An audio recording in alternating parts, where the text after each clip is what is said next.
Meghan. By Meghan. Chapter 1, A Chance Encounter. Looking back, I never imagined my life would take such an extraordinary turn. Growing up in Toronto, I was just Meghan Winters, an ordinary Canadian girl with dreams of making it in Hollywood. Acting had been my passion since childhood, and I'd spent years struggling through small roles, commercial gigs, and endless auditions that led nowhere. By 30, I had a moderately successful recurring role on a legal drama, but I was still far from the household name I'd aspired to be. It was during a charity event in Vancouver in the summer of 2018 that fate intervened.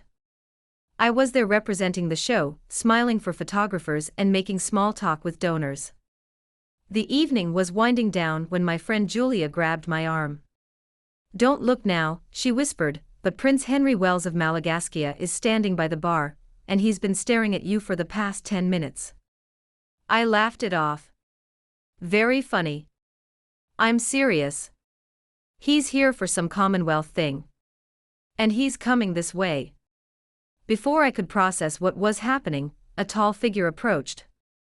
Prince Henry was more handsome in person than in the occasional tabloid photos I'd seen, warm brown eyes, an easy smile, and an unassuming presence that seemed at odds with his royal status. "Excuse me," he said with a slight accent that I would later come to find endearing. "I hope I'm not interrupting, but I wanted to introduce myself. I'm Henry. Just Henry. Not Prince Henry or His Royal Highness. Just a man introducing himself to a woman at a party." I extended my hand, trying to hide my surprise. "Meghan," I replied. "It's nice to meet you." We talked for hours that night. About everything and nothing, our favorite books, travels, ambitions. He listened attentively when I spoke about my struggles in the entertainment industry and my passion for humanitarian work. I learned about his military service and his dedication to mental health advocacy. There was no mention of palaces or protocol or royal duties. For those precious hours, we were just two people connecting on a human level. As the event ended, Henry asked for my number. "I'd like to see you again, if that's all right." I hesitated, sensing that saying yes might change the course of my life. But something in his earnest expression made me reach for my phone.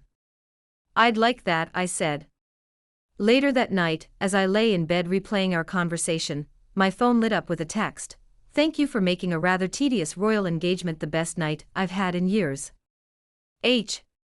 That was the beginning of our whirlwind romance, a love story that would take me from television sets to royal palaces, from red carpets to receiving lines.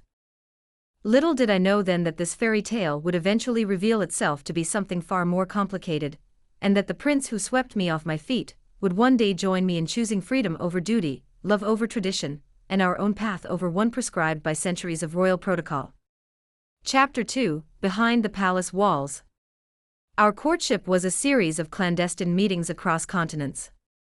Henry flew to Toronto between royal engagements. I used breaks in filming to meet him in London or other cities where his presence wouldn't raise eyebrows. We stayed in, cooked dinner, watched movies, and talked for hours.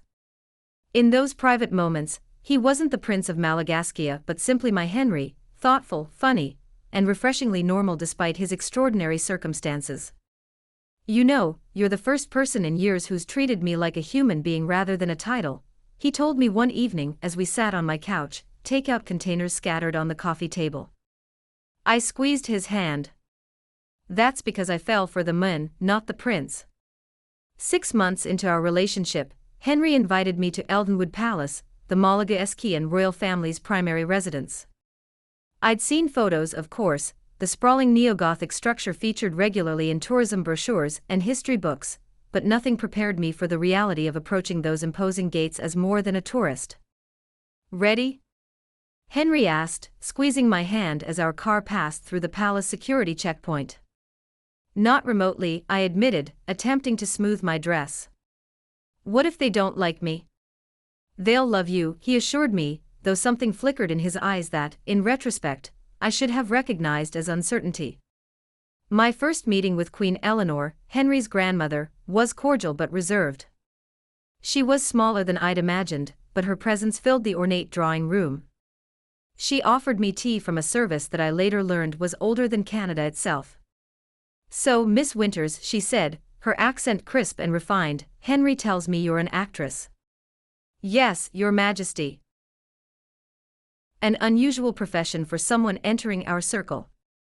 The royal family of Malagaskia has always valued privacy and decorum above all else.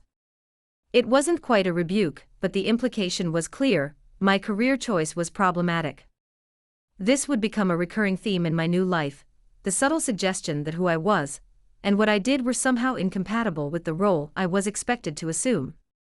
King Richard and Queen Sophia, Henry's parents, were more openly skeptical. During a formal dinner that first weekend, the king barely acknowledged my presence, while the queen asked pointed questions about my intentions toward her son. "And what exactly attracted you to Henry?" she asked, her smile not quite reaching her eyes. I felt every gaze at the table turned toward me. "His kindness," I answered honestly. "His commitment to making a difference.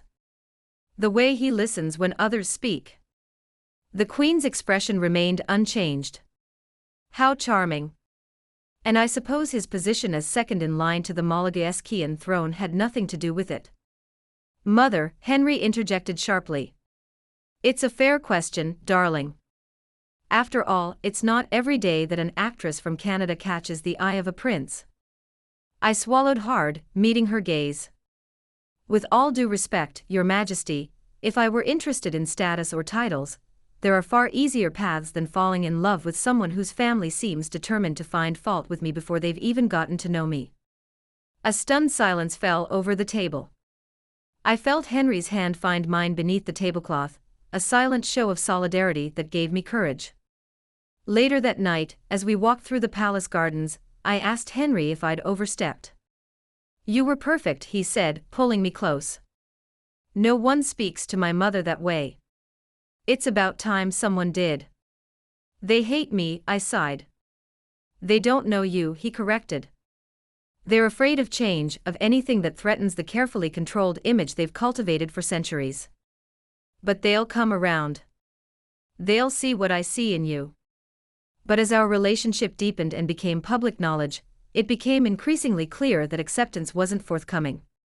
The Malagaskian press, initially fascinated by the novelty of Henry dating an actress, quickly turned hostile. Headlines questioned my suitability, my background, my intentions. Paparazzi followed my every move, and anonymous palace sources provided unflattering commentary on everything from my wardrobe choices to my apparent breaches of royal protocol. When Henry proposed 6 months later, a quiet, intimate moment in the cottage on the palace grounds that had become our weekend retreat, I said yes without hesitation. I loved him completely. But even in that perfect moment, a small voice in the back of my mind whispered a warning: "This won't be easy. This might break you." I silenced that voice and chose love instead. Standing before the world as Henry's fiancée, I was determined to prove myself worthy of not just his love, but of the role that came with it. I didn't yet understand that worthiness wasn't the issue, that no amount of effort on my part would ever be enough for those who had decided, from the moment I entered the picture, that I didn't belong. Chapter 3: The Royal Cage. Our wedding was a global spectacle. Billions watched as I walked down the aisle of St. Martin's Cathedral in Malagaskia's capital. I wore a gown designed by a Malagaskian couturier. My preference for a Canadian designer had been firmly overruled by the palace, and a tiara borrowed from the Queen's collection. As I made that long walk toward Henry, I felt the weight of history and expectation pressing down on me. But when our eyes met at the altar, everything else fell away. In that moment, I wasn't marrying an institution or 1,000 years of tradition. I was marrying the man I loved. As we exchanged vows, Henry squeezed my hands, a silent promise that we would face whatever came next together. The honeymoon phase of our marriage coincided with the honeymoon phase of my relationship with the public. For a brief, shining moment, I was the darling of Malagaskia, the modern princess who brought fresh energy to an ancient institution. I threw myself into royal duties, charity work, and public engagements. I studied protocol, Malagaskian history, and the intricacies of court etiquette. I wanted desperately to succeed, to prove that I belonged at Henry's side. But behind palace walls, reality was starkly different from the fairy tale portrayed in the media.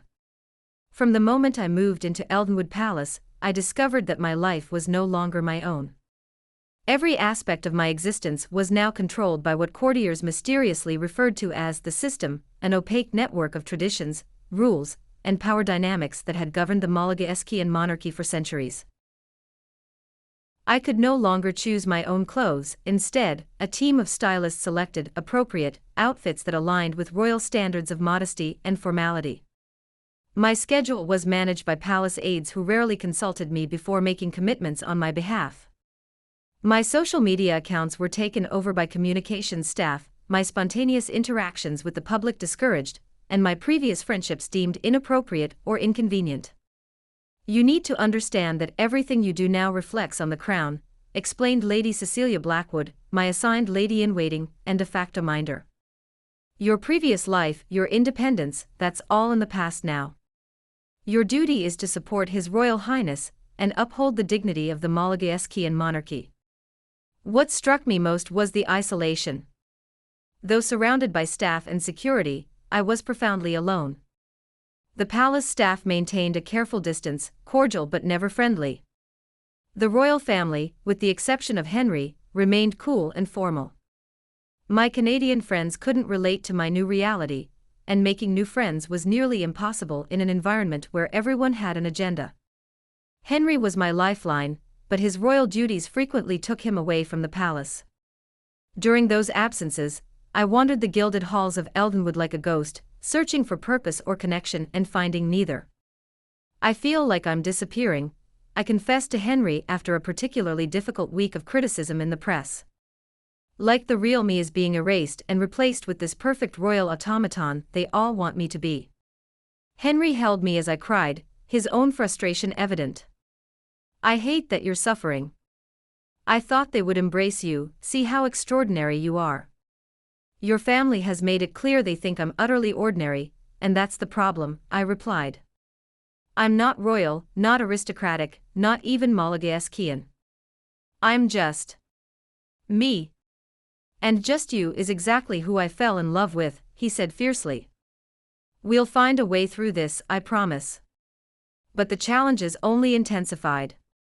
6 months after our wedding, I discovered I was pregnant.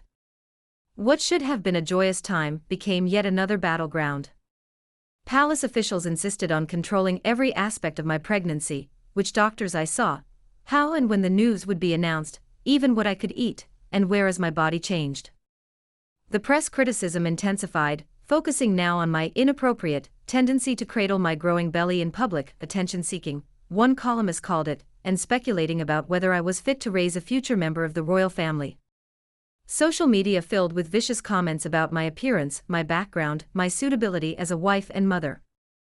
I developed insomnia, spending nights pacing our apartment in the palace, terrified for my unborn child and increasingly certain that I had made a terrible mistake in thinking I could thrive in this environment.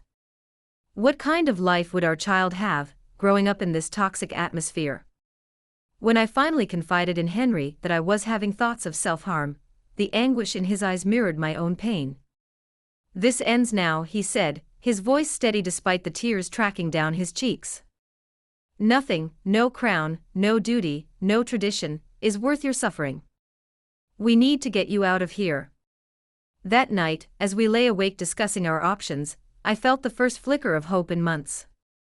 Henry, who had spent his entire life bound by duty and expectation, was willing to consider the previously unthinkable, walking away from the only world he had ever known, for me. For us. For the family we were creating. "My mother chose the crown over happiness," he told me, referencing the loveless marriage and public scandals that had defined his childhood. "I won't make the same mistake. If they can't accept you, accept us, then they don't deserve us."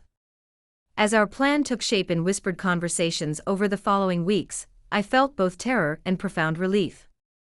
Leaving would mean facing unprecedented public scrutiny, the fury of the royal family, and an uncertain future. But staying meant the slow death of my spirit, and potentially, given my deteriorating mental health, something far worse. The night before we planned to announce our intention to step back from royal duties, I stood at the window of our palace apartment, watching snow fall over the gardens where Henry had proposed. One hand rested on my swollen belly, feeling our child kick, a reminder of what was at stake. "Are you sure about this?" I asked Henry as he joined me at the window. "You're giving up everything you've ever known." He took my hand, his expression solemn but resolved. "I'm not giving up everything. I'm choosing what matters most: you, our child, our freedom to live authentically. The rest is just gilded constraint." In that moment, standing on the precipice of a decision that would change not just our lives but potentially the monarchy itself, I felt a surge of love for this man who was brave enough to choose love over duty, humanity over institution, the future over the past. "Whatever comes next," I said softly, "we face it together." Neither of us could have predicted the storm that would break over our heads when news of our decision reached the press.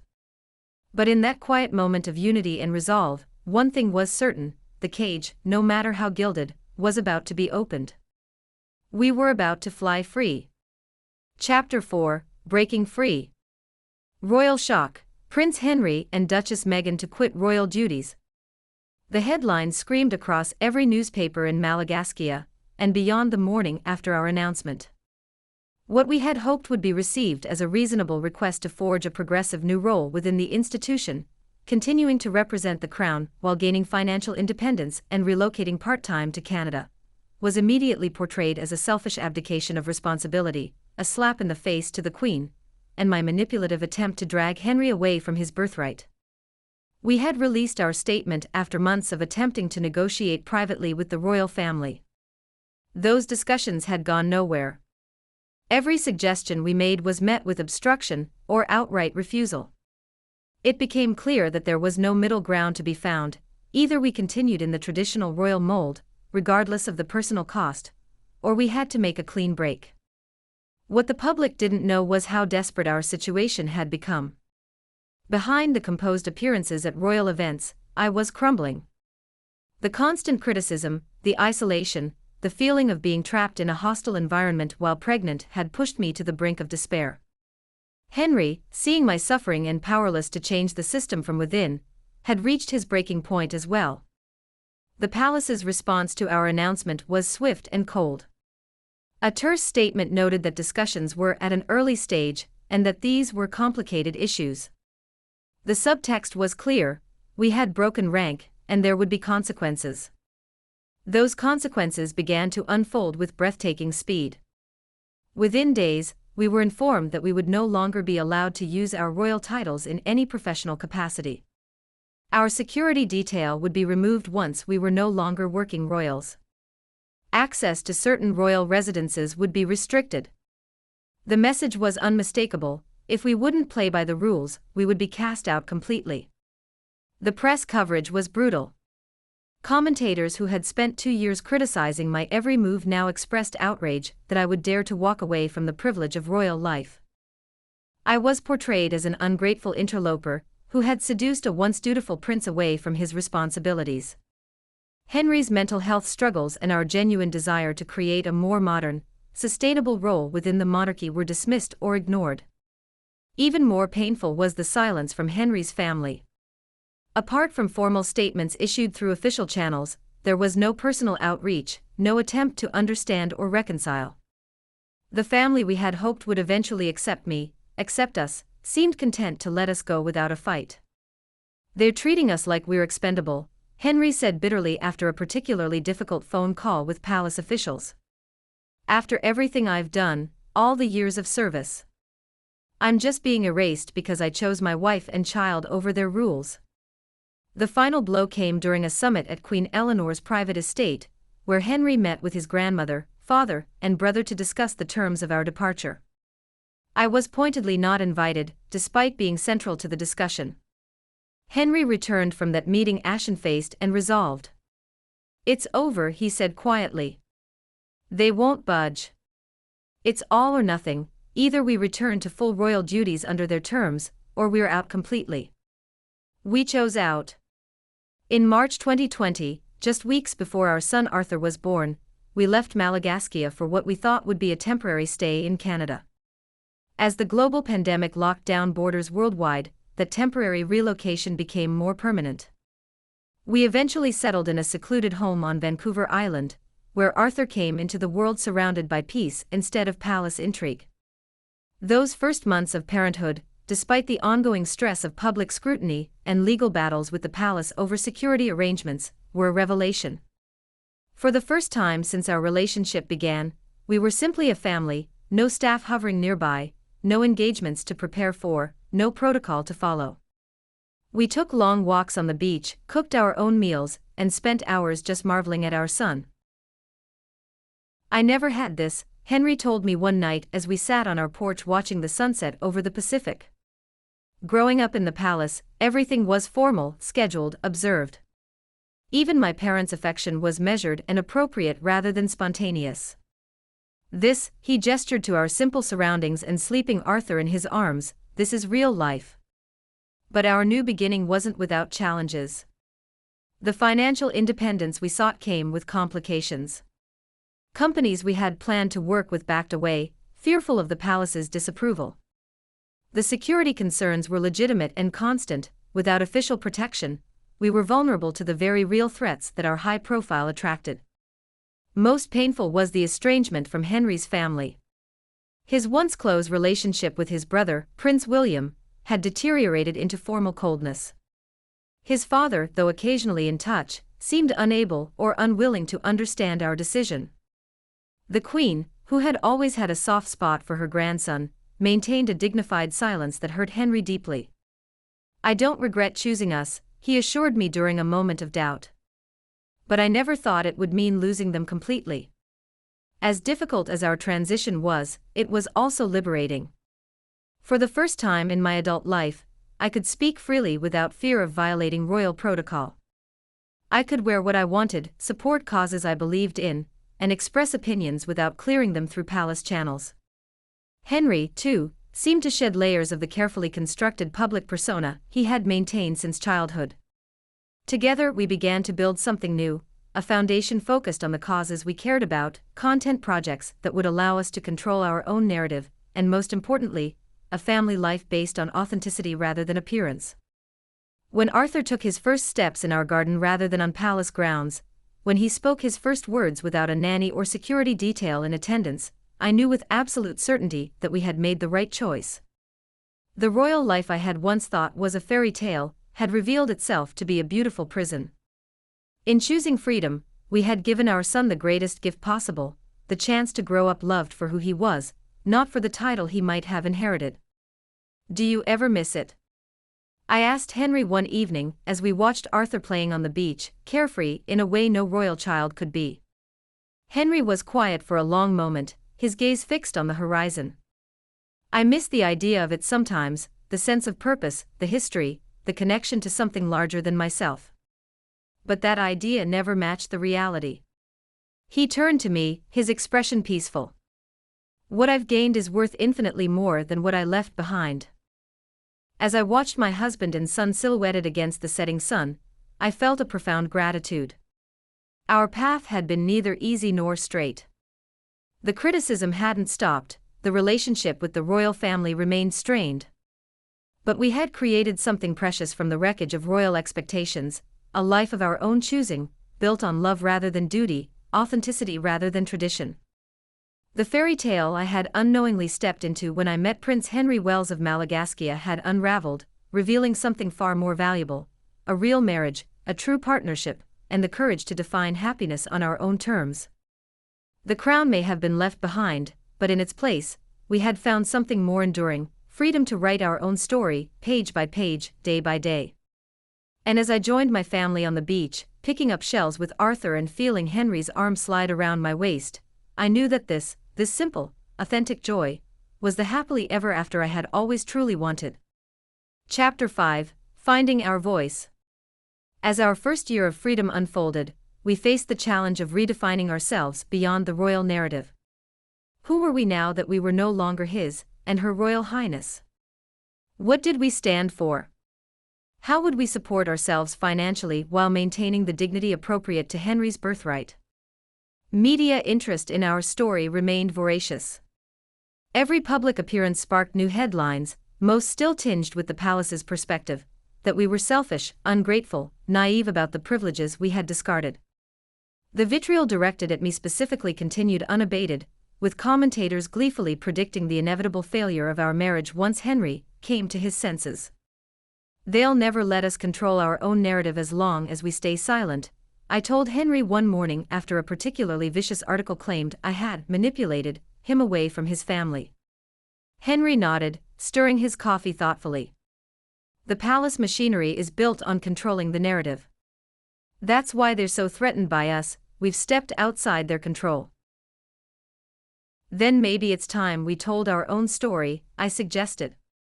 The idea had been forming in my mind for months, a sit-down interview with a respected journalist, someone who would allow us to speak honestly about our experiences. Henry's initial hesitation was understandable. The royal family's mantra had always been never complain, never explain. Public airings of grievances were considered the height of vulgarity. But as we discussed the idea over the following weeks, he came to see that our silence wasn't protecting us, it was allowing others to define our reality. When we finally sat down with Dana Reynolds, a veteran broadcaster known for her integrity and fairness, in April 2021, we knew the interview would cause shockwaves. What we couldn't predict was how liberating it would feel to finally speak our truth. For 2 hours, we opened up about everything: the initial optimism and subsequent disillusionment, the lack of support against racist media coverage, the refusal of the firm to allow me to seek help when I became suicidal, the security concerns that had been dismissed, and most painfully, the conversations within the royal family about how dark our unborn child's skin might be. "There comes a point when silence becomes betrayal," Henry said toward the end of the interview. "Not just betrayal of ourselves, but of anyone who has ever felt silenced by institutions more concerned with perception than humanity." The fallout was immediate and intense. The palace issued a terse statement expressing concern about the varying recollections of events described in our interview. The British and Malagaskian press erupted in outrage, with royalists denouncing us as traitors while others praised our courage in exposing the monarchy's darker aspects. What surprised us most was the global response. Messages of support flooded in from people who had experienced institutional racism, mental health struggles, or familial estrangement. Our story, it seemed, had touched a chord far beyond royal watchers. It had become a conversation about power, privilege, and the courage to choose one's own path. "I never wanted to be seen as a victim," I confided to Henry as we processed the response to the interview. "But there's a difference between victimhood and speaking truth to power." "You've always been a fighter," he replied, squeezing my hand. That's what they could never understand or accept. In the months that followed, we channeled the attention toward the causes we cared about. We launched the Archwell Foundation, focusing on mental health initiatives, digital equity, and community service.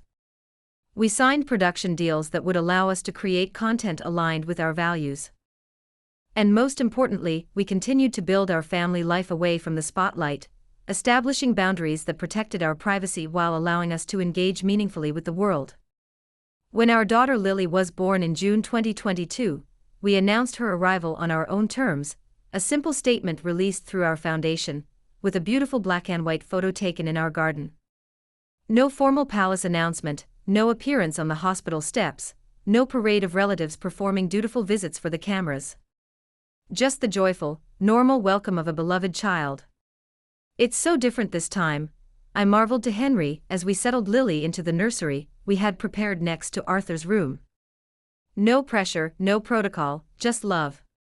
He smiled, watching our daughter's tiny fingers curl around his thumb. "This is how it should be. This is what I wanted for us from the beginning, even when I didn't know how to achieve it." That night, as our children slept peacefully and we sat on our porch under a blanket of stars, I felt a sense of completion that had eluded me during our royal life. We had survived the storm, found our voices, and created a family rooted in authenticity rather than artifice. The fairy tale had evolved into something far more meaningful, a true partnership facing life's challenges together, on our own terms. Chapter 6: Reconciliation and Legacy. 3 years after our departure from royal life, an unexpected development shifted the course of our story once again. King Richard, Henry's father, fell seriously ill. Despite the estrangement, the palace reached out to inform Henry, who immediately made arrangements to travel to Malagaskia. "I need to see him," he said simply as he packed. "Whatever has happened between us, he's still my father." I offered to accompany him, but we both knew my presence might complicate an already delicate situation. This was a journey Henry needed to make alone, a chance to reconnect with his family without the tensions my presence inevitably provoked. The reunion was nothing like the dramatic confrontations depicted in the press. There were no shouting matches, no ultimatums, just the quiet reckoning of a family forced by mortality to consider what truly matters. Henry called me each night from the palace guest quarters, his voice reflecting the emotional complexity of being back in the place that had once been home. "It's strange," he confessed. "Everything looks exactly the same, but I'm seeing it all differently now. The traditions that once felt like shackles, I can appreciate their meaning while still knowing they weren't right for us." King Richard's recovery was slow but steady. During the weeks of his convalescence, Henry spent time with him that had never been possible during his royal life, unscheduled, unobserved hours where they spoke not as monarch and subject but as father and son. "He told me he was proud of me," Henry said during one of our calls, his voice thick with emotion. "Not for my royal service or my military career, but for having the courage to choose my own path." He said he wished he'd had that courage himself. When Henry returned home, there was a lightness to him I hadn't seen since our earliest days together. Something had healed during his time at Eldenwood, not completely, perhaps, but enough to allow him to integrate his royal past with his chosen present. The rapport established during that visit opened a door that had seemed permanently closed. Communication with the royal family, while still careful, became more regular. Queen Eleanor, now in her 90s, began sending handwritten notes and small gifts to the children. Prince William and Henry exchanged occasional texts, gradually rebuilding the brotherhood that had once been central to both their lives. "They're never going to fully understand our decisions," Henry acknowledged. "But there's room now for acceptance, even if perfect understanding is beyond reach." This tentative reconciliation coincided with a new phase in our public lives. Having established our financial independence through strategic partnerships and creative projects, we could be more selective about our visibility. The frantic energy of proving ourselves gave way to a more measured approach focused on impact rather than attention. I returned to my creative roots, producing and occasionally appearing in documentaries that highlighted social issues close to my heart. Henry devoted himself to veterans' mental health initiatives, drawing on his own military experience and subsequent struggles. Together, we built Archwell into a respected foundation known for substantive work rather than symbolic gestures. When Arthur started school, a small, progressive institution in Victoria, where he was treated as just another student rather than a royal curiosity, we faced the perennial parental challenge of explaining our unusual family history in age-appropriate ways. "Why does Grandpa wear a crown in the pictures?" he asked one evening, pointing to a photo from before our departure that we kept in our family album. Henry and I exchanged glances, having prepared for this inevitable question. We had decided early on that honesty, simply expressed, would be our approach. "Grandpa is the king of a country called Malagaskia," Henry explained. "That's where I grew up, in a palace with lots of rules and responsibilities. But Mommy and I decided we wanted a different kind of life for our family, one where we could make our own choices and live more normally." Arthur considered this with the straightforward acceptance of childhood. "Do I have to be a king?" "No, sweetheart," I assured him. "You get to choose your own path. That's what freedom means." As our children grew, we were careful to maintain connections to both sides of their heritage. They knew their Malagascian royal history alongside my more modest Canadian roots. We celebrated both traditions, teaching them that their identity encompassed all aspects of their lineage without being defined by any single part. On a warm summer evening in 2025, we received an unexpected invitation: Queen Eleanor's 100th birthday celebration the following spring. The formal card, embossed with the royal crest, included all four of us by name. It represented more than just an event, it was an acknowledgement of our family as we had chosen to be, not as the institution had attempted to mold us. Should we go? I asked Henry, watching his face carefully as he read the invitation. He was quiet for a long moment. I think we should. Not to return to what was, but to show them, and ourselves, who we've become. The journey back to Malagaskia for the Queen's centenary was nothing like our departure 5 years earlier. We arrived not as royals in exile, but as a family comfortable in our chosen identity, secure in the knowledge that we had built something meaningful on our own terms. The palace reception was formal but not frosty. The press, while still intensely interested, had evolved in their coverage as our post-royal lives defied the predicted disasters. Most significantly, we were no longer alone in our critique of the system. Other members of the family had begun their own modest pushes for modernization, inspired in part by our example. The most poignant moment came when Queen Eleanor, still remarkably sharp despite her advanced age, requested a private audience with us and the children. In the same drawing room where she had once questioned my suitability, she now sat with Arthur on one side and Lily on the other, listening with genuine interest as they chatted about their lives in Canada. "You've done well," she told us as the children explored the room under the watchful eye of a lady-in-waiting. "Not the path I would have chosen, certainly.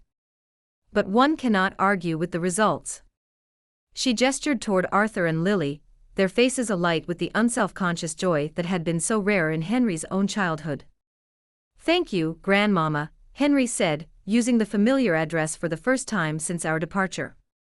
"That means more than you know." As we prepared to leave Malagaskia after the celebrations, I took a final walk through the palace gardens where Henry had proposed all those years ago. The formal rose beds and manicured hedges were as pristine as ever, the ancient stone walls still soaring overhead. But I was different, no longer the wide-eyed actress overwhelmed by fairy tale trappings, nor the desperate duchess searching for escape. I was simply myself, Meghan Winters Wells, on a path of my own choosing. Henry joined me, slipping his arm around my waist as we looked up at the palace windows gleaming in the evening light. "Any regrets?" he asked softly. I considered the question seriously, as it deserved. "I regret the pain, yours, mine, your family's. I regret that we couldn't find a middle way that would have allowed you to serve your country without sacrificing your soul. But I don't regret our choices. How could I, when they led us here?" He nodded, understanding as always. "Someone once told me that life is about the choices we make in impossible situations. We chose love, not just romantic love, but love of truth, of freedom, of authentic living. I will never regret that."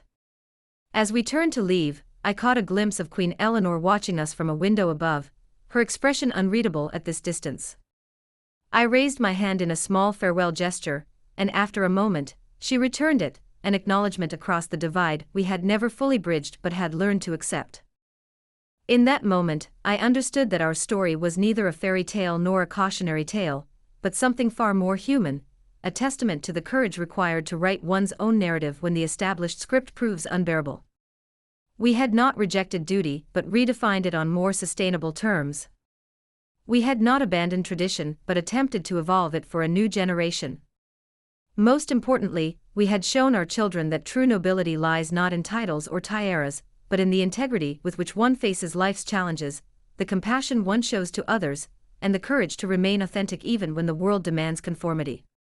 As we boarded our flight home to Canada, to our garden overlooking the Pacific, to Arthur's science projects and Lily's finger paintings, to the life we had built from scratch after leaving behind the weight of 1,000 years of tradition, I felt not the melancholy of exile but the quiet satisfaction of a journey well navigated. The crown was never mine to wear, but the life I had created with Henry, complicated, challenging, and ultimately beautiful, was a kingdom more precious than any inherited throne. It was a realm built on choice rather than chance, on love freely given rather than duty imposed, on the revolutionary act of defining happiness on our own terms. And in that kingdom, flawed and real as it was, we had finally found our true home. Epilogue, 10 years later. Today marks a decade since we stepped away from royal life. Arthur is 15 now, with Henry's thoughtful nature and my stubborn streak. Lily, at 8, is a whirlwind of energy and creativity. Neither child bears the burden of royal expectations, though both understand the unique history that shapes their family story. Our foundation has grown into a respected global organization. Our production company creates content that sparks meaningful conversations about mental health, racial justice, and social change. We divide our time between our Canadian sanctuary and a small home in Malagaskia, where the children can maintain connections with their royal relatives while understanding that their own futures remain wide open. The relationship with Henry's family has evolved into something that, while never completely healed, has found a workable equilibrium. King William, who ascended the throne following his father's abdication 3 years ago, has instituted modest reforms to the monarchy that reflect some of the concerns we raised during our time within the institution. The bitter estrangement between the brothers has softened into a cautious camaraderie, built primarily around their shared commitment to their father in his retirement and their children's relationships as cousins. As for Henry and me, our partnership has deepened through every challenge. The man who once seemed like a fairy tale prince has proven himself something far more valuable: a husband of profound integrity, a father of limitless patience, and a partner who has never once regretted choosing our family over the crown. Looking back on the naive Canadian actress who stumbled into a royal reception all those years ago, I hardly recognize her. The journey from that moment to this one has been neither straightforward nor easy. There have been heartbreaks and betrayals, victories and vindications, public battles and private joys.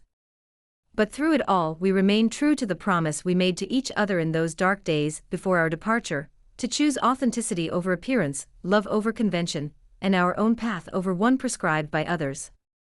In doing so, we didn't reject the value of tradition or service, but insisted that those values must exist in harmony with basic human dignity and personal autonomy. Some will always view our story through the lens of what they perceive as abandoned duty. Others see it as a necessary challenge to an antiquated system. The truth, as always, lies somewhere in between these extremes, in the messy, complicated reality of human beings attempting to navigate impossible choices with integrity. What I know with absolute certainty is this: the fairy tale version of royal life, the carriages and crowns, the palaces and pageantry, pales in comparison to the authentic life we have built on our own terms. The freedom to speak our truth, to raise our children according to our values, to serve causes that genuinely move us, these are privileges far more precious than any title or treasure. And if our journey has inspired others to question systems that prioritize institution over individual, tradition over truth, or appearance over authenticity, then the pain of our transition was worth every moment. In the end, beyond the crown and controversy, beyond the headlines and history books, this is simply the story of a family that chose love, not just romantic love, but love of truth, of freedom, of genuine connection. In a world that often values conformity over courage, that choice remains our proudest legacy. The end.